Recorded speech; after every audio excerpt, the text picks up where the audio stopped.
Chiro Hustle. Sit back and learn from the greatest influencers in the profession on the world's #1 chiropractic podcast. Before we dive into this powerful episode, please remember to subscribe to our channels and give us a 5-star rating on iTunes to continue hustling. This episode is brought to you by Excite Medical and the DRX 9000, Chiro HD, Softwave, Bridge Financial, 100% Chiropractic, Chiro Health USA, Imaging Services, Chiro Moguls, The Chiro Speaking Company, New Patients in a Box, Pure Chiro Notes, Titronics, Sherman College of Chiropractic, Life Chiropractic College West, Pro Hockey Chiros, Pro Baseball Chiros, and the IFCO. You can benefit from our full list of sponsors by visiting our sponsor page at chirohustle.com/sponsors. Links in the description. Now, let's hustle.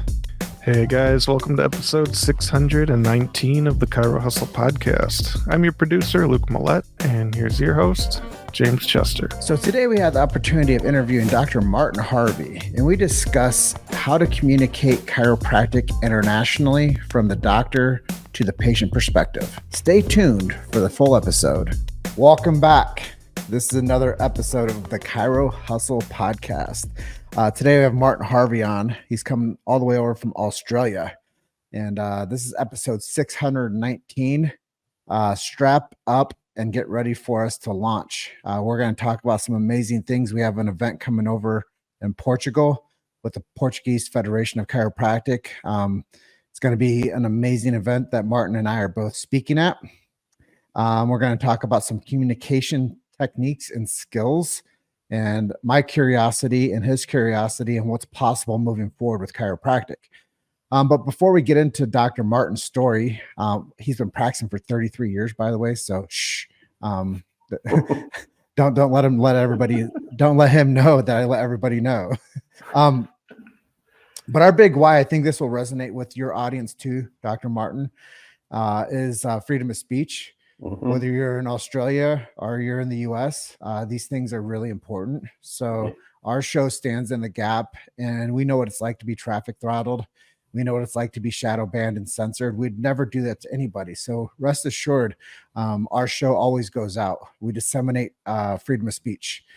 So that's really an anchor statement for us. We do believe in medical freedom and family health freedom. I always tell people that listen to our show and watch our show that if you don't know what that is, go and find yourself a chiropractor and get under care and get all of your questions that you might have on top of your head answered by your practitioner. Because I think there's a lot of things that people don't think to ask somebody that might have cultural authority like a chiropractor when it comes to the health world. And medical freedom and family health freedom are very important. And then we take a different turn. We go philosophical.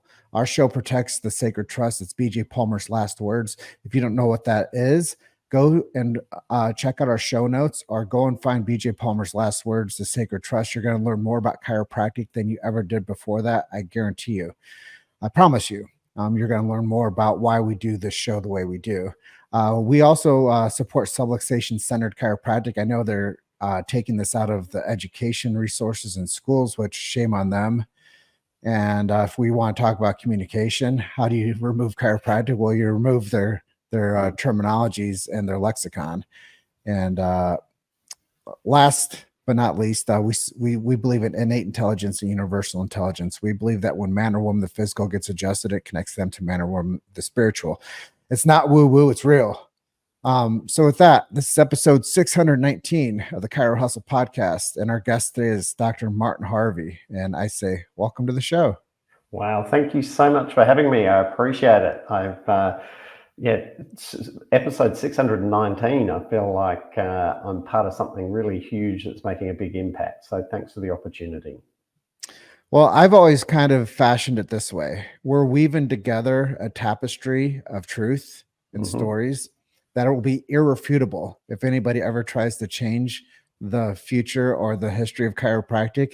We have created a think tank and documented for the past 6.5 years what chiropractic is from the voice of the chiropractors. So shame on anybody that ever tries to change that. Absolutely. Absolutely. Yeah. Creating something of lasting value. Yeah. And just to rewind everything back to the present time, we met each other 8 years ago. Absolutely. In Seattle, Washington at Chiro Fest. So thank you, Paul Reed, for putting together such a dynamic program and bringing together people that are today changing the future and securing the future for chiropractic. So thank you, Paul Reed. Absolutely. Let's talk this Portugal event. We're going to be over with Theo, Dr. Theo Conan, in Lisbon. Neither one of us have been there. Tell me a little bit about what this means to you to be a part of this event.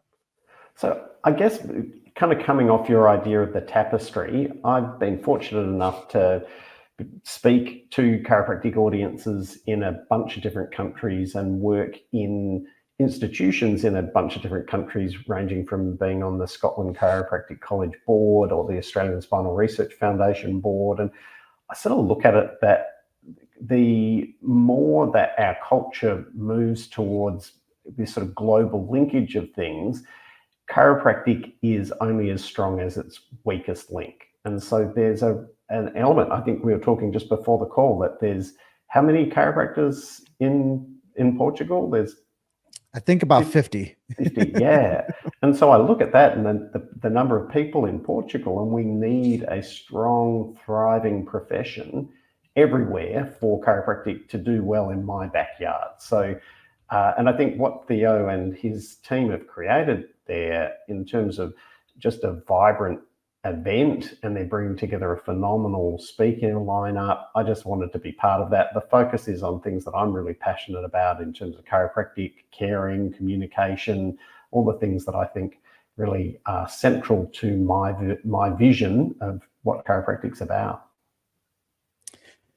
Yeah, and to take it one step further, he's preserving something really special. And I believe that that's the real takeaway. And also, this isn't just for Portuguese chiropractors. No, absolutely not. I hope all 50 of them are in attendance, Definitely. but this is open for the greater chiropractic community. So I think that that's a part that might, go amiss.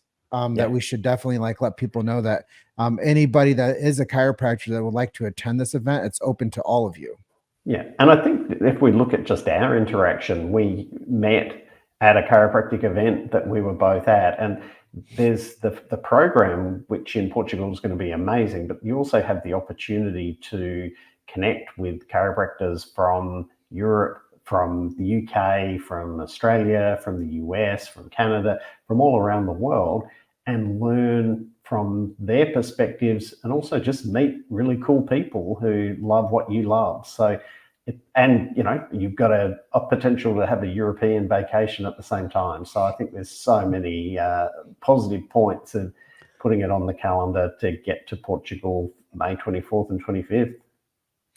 Yeah, I couldn't have said it any better than you. And yeah, the 24th, 25th, we're going to definitely anchor down and talk about a lot of things that are important to this beautiful profession of chiropractic. And now I'm ready to go backwards onto the conversation to where we typically start our shows is your story. 33 years ago, quite some time being in this as a chiropractor. What was the impetus for you? How did you decide that this was going to be the thing that you're going to make your life out of? Well, I sort of feel like I became a chiropractor in a couple of phases. So I became a chiropractor when I decided that that's what I was going to study. And that decision was really I wasn't one of those people who felt like a complete connection with the big picture of universal intelligence and innate intelligence and the potential of chiropractic and so on. I really got into it because I wanted to help people, and our family saw a chiropractor kind of periodically, and he seemed like a pretty cool guy, and that was pretty much as developed as the idea was. So I came into chiropractic having had chiropractic care, having a positive perspective about chiropractic, but not really with what I would think of as a clear picture of what it was about, and I guess the bigness of chiropractic. And that came to me fairly early on in my studies, where was really fortunate that a couple of big things happened. One was Reggie Gold came to visit the chiropractic college that I went to, and his clarity of communication and connecting the dots in a way that I hadn't experienced before helped me see chiropractic in a different way. And I also went to a chiropractic seminar that was big here in Australia called DG, Dynamic Growth. It's kind of like, for US listeners, a bit like a DE or Parker type seminar. And I don't really remember exactly what I heard that helped me make this connection, but I really saw for the first time that chiropractic was a way to help everybody live a healthier, happier, more connected life, that people, regardless of their circumstances, could do better if they had chiropractic care. And so for me, that was where I sort of became a chiropractor in the way that I think of it now. And I guess from there, in terms of the communication piece, it also set me on a path of having a real strong desire to help other people see the potential and the value of that. And along that journey, I'm sure it's like a Clint Eastwood movie, The Good, the Bad, and the Ugly.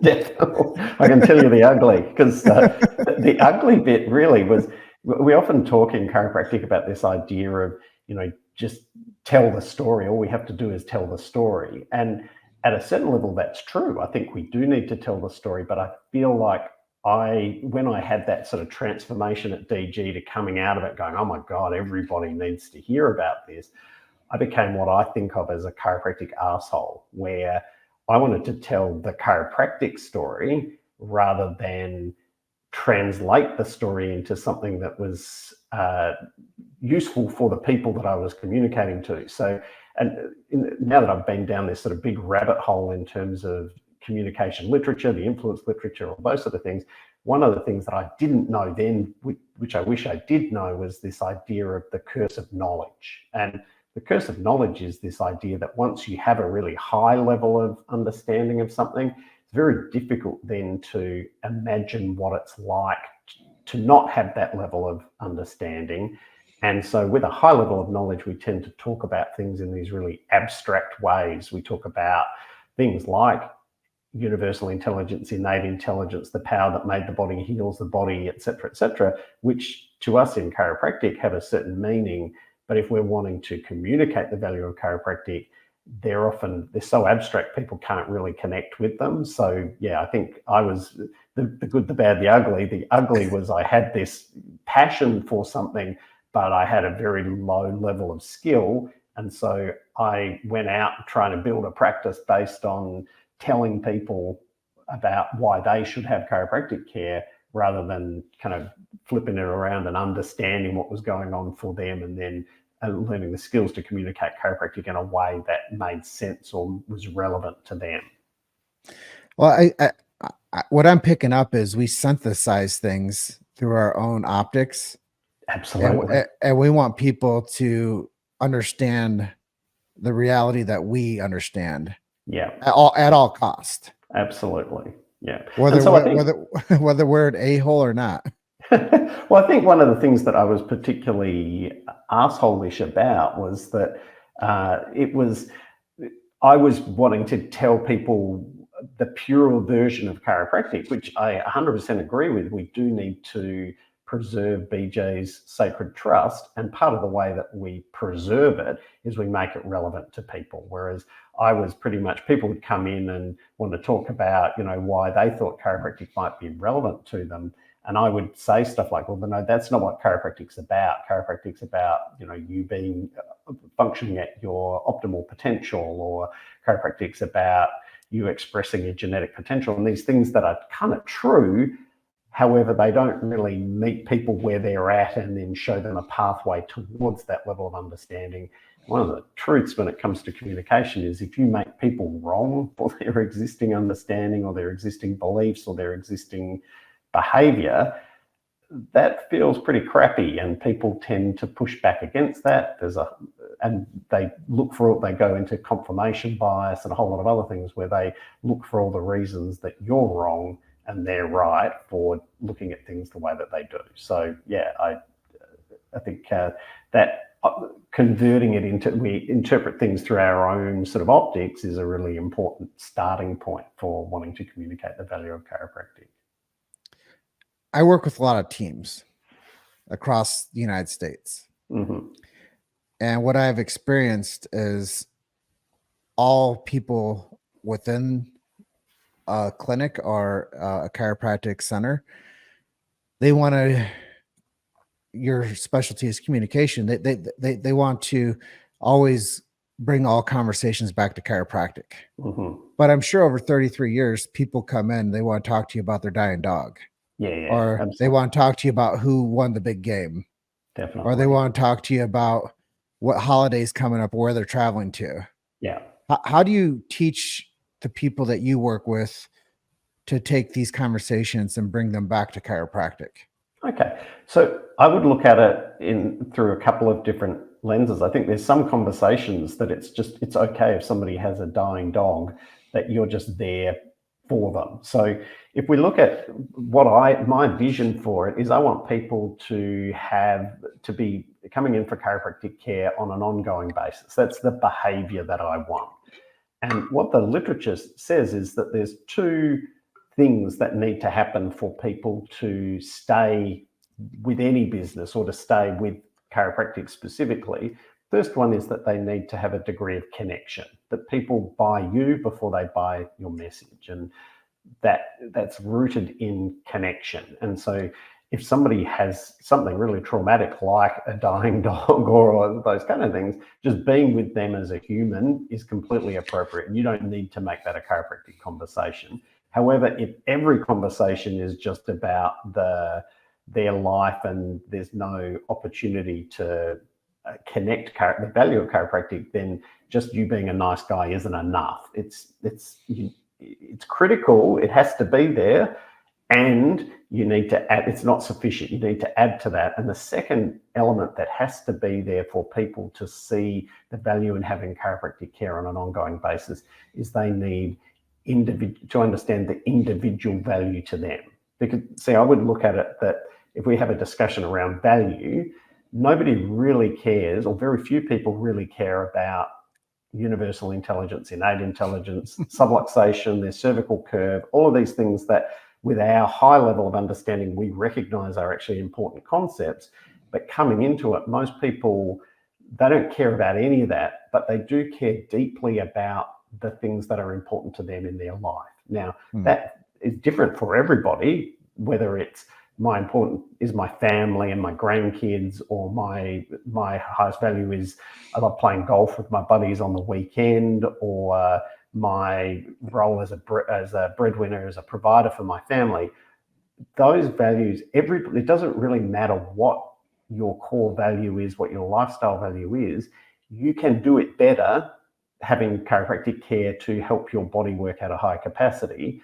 And so our communication then needs to center on, first of all, understanding what it is that Jim is important to him, and then me connecting chiropractic to that. So the core of that individualized value, and what I would talk to a team about is, connect with people first, and then find a way to connect that. And it's really quite simple in a lot of ways. If people have chiropractic care, there are two things that really improve: their physical capacity to do the things that they love to do, or their mental or cognitive capacity to do the things, have the energy for their family, have the concentration to be able to do their work at a high level. And once we can start to talk to people about the potential for that, and then they experience that change in their body, then that's where people's beliefs are going to start to change. You made it to Chiro Hustle. Sit back and learn from the greatest influencers in the profession on the world's #1 chiropractic podcast. This episode is brought to you by Excite Medical and the DRX 9000, Chiro HD, Softwave, Bridge Financial, 100% Chiropractic, Chiro Health USA, Imaging Services, Chiro Moguls, The Chiro Speaking Company, New Patients in a Box, Pure Chiro Notes, Titronics, Sherman College of Chiropractic, Life Chiropractic College West, Pro Hockey Chiros, Pro Baseball Chiros, and the IFCO. You can benefit from our full list of sponsors by visiting our sponsor page at chirohustle.com/sponsors. Links in the description. Now, let's hustle. You know, there's a lot to unpack there. Definitely. And as I've gone through like the whole interview process, I've learned to pick up on a few key elements. Yeah. And one of those elements would be when I go in, I talk to the teams and I say, look, they can talk to anybody about who won the big game anywhere. Yeah. They can talk to anybody about their lamentations of their dog. But the only place that they're ever going to get the chiropractic message is in your four walls. Absolutely. The only place that they're going to hear about what the construct of this beautiful profession is from you. Yeah. And that's your guidance, and that's your position that you hold, very unique. And I think that if anybody watches this or listens to this and they get a couple takeaways from Dr. Martin and I today, is it's okay to be human. Yeah. But also the only place they're ever going to get the chiropractic method and message from is you. Yeah, definitely. Yeah. And there's a balance there. I think that but I think that's where the fun and the challenge and the curiosity is for me, is that chiropractic is relevant to whatever they're interested in.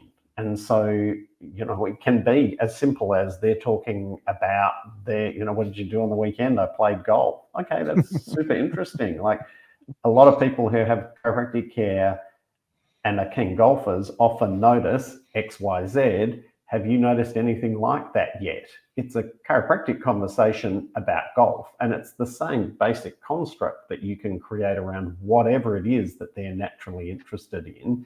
And the cool thing about that, though, is once they do notice that their golf game's better, their mood with their kids is better, their concentration's better, or whatever else, once they connect that chiropractic can offer them that whole dynamic around them, you having to do recalls and all that kind of stuff to encourage them to keep coming in, switches. Because once we connect chiropractic to no longer being a cost that we're trying to minimize, but an investment in the things that we think are core to who we are, then people aren't looking to do less investments. That's something that they're leaning into rather than trying to minimize.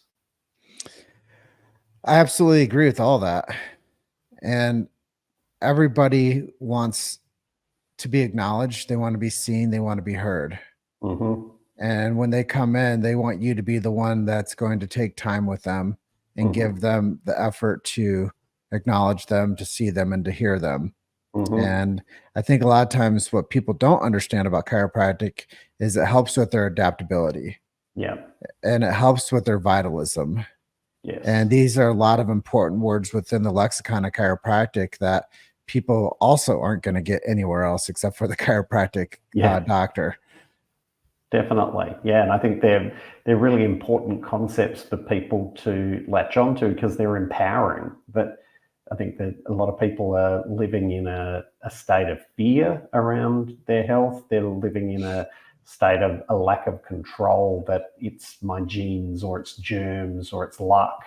Whereas I think when we connect people with the concepts of innate intelligence, vitalism, and so on, that's a really empowering thing. Wow, I have the capacity, if I behave in certain ways, and I have chiropractic care as one of those behaviors, that I can actually determine to a large degree how vital I am. Well, thoughts are things, and epigenetics are real. Definitely. Like I grew up in Davenport, Iowa. And oh, wow. Yeah, I don't know if you knew that, but a lot of the people that grow up in Davenport, Iowa, they don't travel. They don't go see the world. They don't get a cultural experience. They stick to Davenport, Iowa, and they have the life expectancy type behaviors as people that live in Davenport, Iowa. And if you took somebody that lives in, say, Grand Junction, Colorado, where I live, there's a whole different life expectancy epigenetic code that we get from living here. Now, if I lived in Melbourne, Australia, I'd have a whole different epigenetic code based on my thoughts being things and the life experiences that I have based on my human experience living in Melbourne. So I think there's a lot that goes into how people adapt and how vitalism behaves in their life based on where they're geographically located and the thoughts that they allow to have. Definitely. Yeah. Super powerful. And once again, communication. I know I was kind of like said, let's unpack this one a little bit, but why is it so important? People that watch this or listen to this, chiropractors go to school for 7 years to become doctors. Yeah. They have to get an undergrad and some type of a health science, some type of a scientific, like core value, like education. And then they go on to 3 years of a graduate degree to become a doctor of chiropractic. Yeah. And it always befuddles me that we have to then take this person that goes through school for 7 years and teach them how to communicate. Absolutely. So I guess the challenge for us as chiropractors is that we see things differently. And so if we are proposing to people that they do, so one of the core ideas in the influence literature is people do what they do because they believe what they believe. And so people dealing with their health reactively, only seeing healthcare providers when they have symptoms, all of this kind of reactive orientation around health that we're talking about, they're doing that because they think that that's the right way to do it. Now, if we want to change people's beliefs, then if we want to change people's behavior, i.e. be more proactive, come in for proactive chiropractic care, whatever that shape that takes, then we have to be able to change their beliefs. Now, the challenge is that chiropractic beliefs around the centrality of the nervous system, that your body has the potential to be healthy, that all these ideas that are encoded in it are not mainstream beliefs. And so if we want to change people's beliefs, that requires communication skill. You can't just tell people something and expect them to all of a sudden change their beliefs and their behavior, because 90% of what people say is blocked or filtered. It's filtered through their existing beliefs. If it doesn't accord with their existing beliefs, we tend to reject it. If people are bombarded with information, so there's another layer of filtration there. There's the idea of cultural authority, where chiropractic, if you look at the idea of cultural authority, there are certain institutions that really don't have to justify what they do because of their position in the culture. And as much as I'd love to say chiropractic has cultural authority and individual chiropractors may have authority within the culture of their community, as a community-wide thing, I think we're kidding ourselves that we have cultural authority in the domain of health. We should have, but we don't. So there's all these challenges that mean we've got this idea that has a phenomenal potential to help people live a life that at a quality that they can't imagine. But we've got this block in the way, which is the dynamics of how beliefs change. And the bridge between the two is your skill in communication. Well, that's also the most beautiful part about this profession too, is absolutely we still have the fundamentals in play day to day. We haven't gone too far down the line or too far down the path that we forgot where we've come from. No, definitely. And when the fundamentals are strong and the behaviors of the fundamentals are still rich within this culture. No, I think that essence with that, we still have that core idea that chiropractic was founded on embedded there. Then we can then build from there rather than having to loop back to that. And even from your early connection with Reggie Gold that you were mentioning at the beginning, he was still on the fundamentals.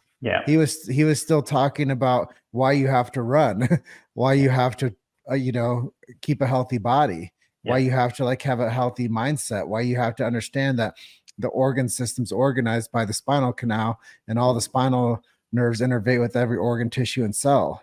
And I think that's a part where we never want to get too far ahead of ourselves with this profession and always stick to those fundamentals. So sometimes what people see as a negative within the cultural authority and the resonance is actually the strongest gift that chiropractic profession has.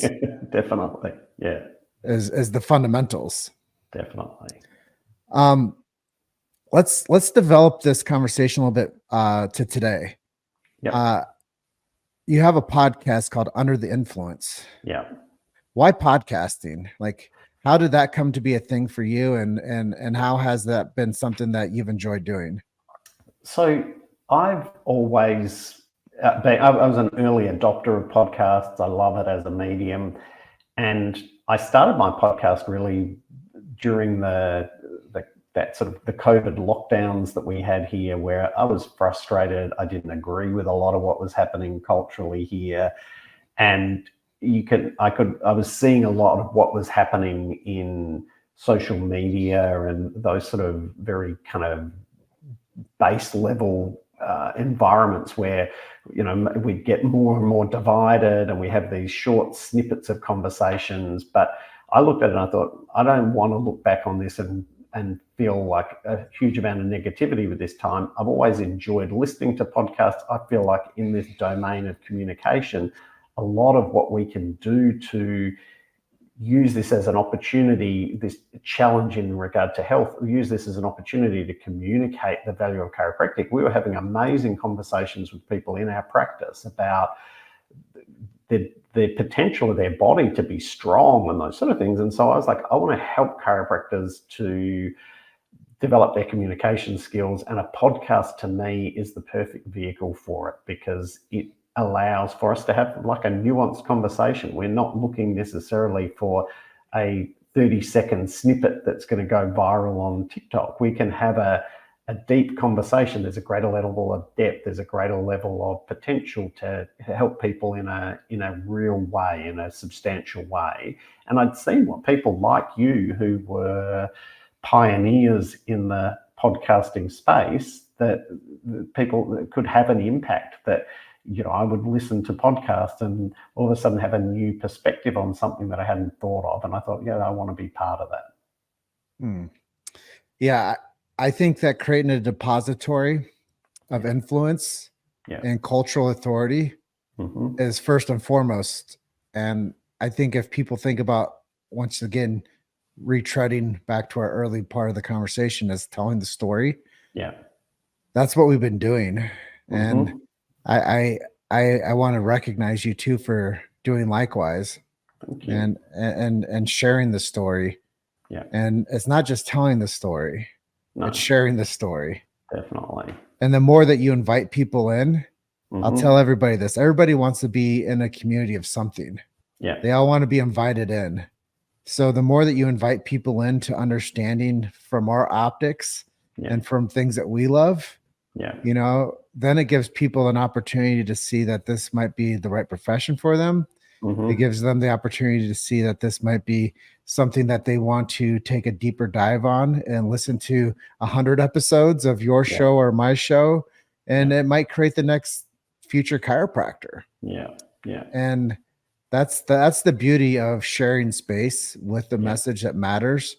And I think that that's something that if anybody gets a huge takeaway from today's conversation, which I'm sure they will, is the cultural authority is based on your story.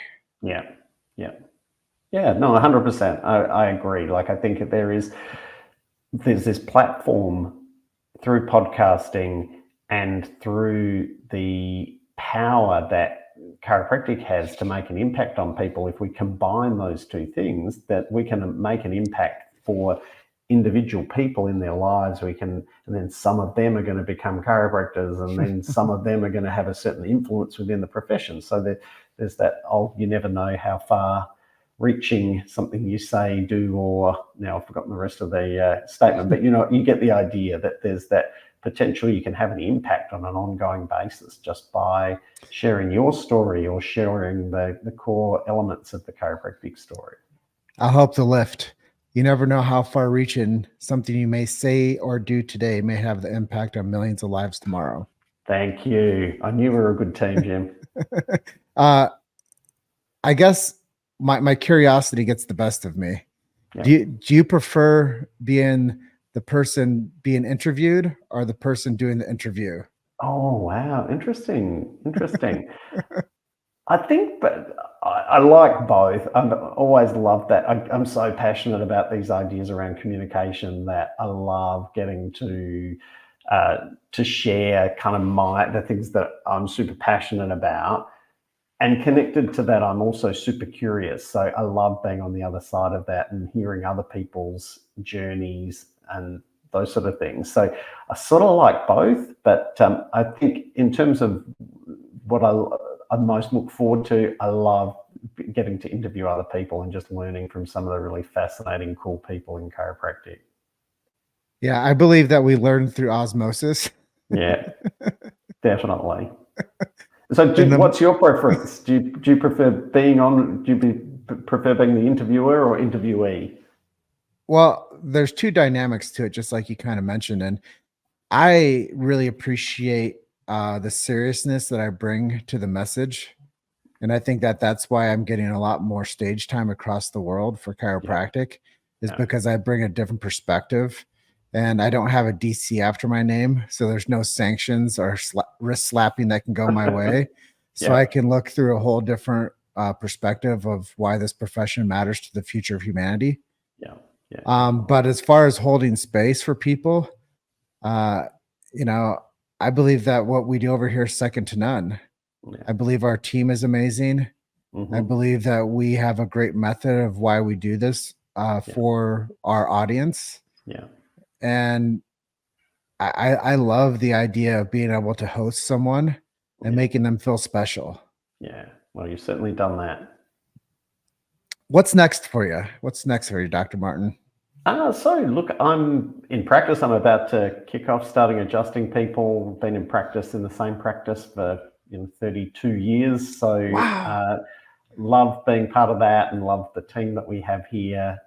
Also just love helping chiropractors with communication, both through my podcast and also just training chiropractors in groups and at events. So really looking forward to heading to Europe and UK in the next month. And I've got a bunch of things happening here in Australia, and just look more of the same, mate. Just love chiropractic, and I also love sort of feel like the meta skill or the superpower of developing chiropractors' communication skills so they can help more people and help people more. That's what it's all about for me.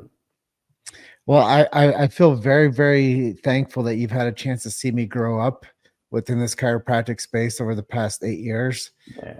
And it's been really nice to build a professional relationship with you, and to see how you haven't stopped and how you've been able to continuously nurture the message for the chiropractors to help their local communities. So I just want to acknowledge you and thank you for that. Oh, well, that means a lot coming from you. I really appreciate and admire what you're creating here. Well, if people wanted to connect with you, I know this is kind of like the end spot for the conversation. Where do we send them to? And I know that they're probably going to want to book you out for 2025 to be their keynote speaker. So we'll pre-frame that out for you too. So where do we send them to? Probably best to go to my website, which is insideoutpractices.com. There's a newsletter there where I just keep everybody up to date, and you get notified of new episodes of the podcast, which is you can sort of check out to see if my sort of message resonates with you, which is Under the Influence with Martin Harvey. So Under the Influence is the podcast. InsideOutPractices.com is the website to connect with you. And it is May 24th and 25th in Lisbon, Portugal. Absolutely. That we want to see you guys in person. We want to get knee to knee with you. We want to break bread with you. We want to get to know you and create this next movement of chiropractic with you. And with that being said, Dr. Martin, thank you for being our guest today on episode 619 of the Chiro Hustle podcast. I'm deeply honored. Thank you. Thank you. And I always close out by telling you guys one thing. You're just one story away. Keep hustling. I'll see you guys in the next episode. Bye for now. See you, Doc. See you later. Thanks for listening to Chiro Hustle. Don't forget to subscribe and check back next week to continue hustling.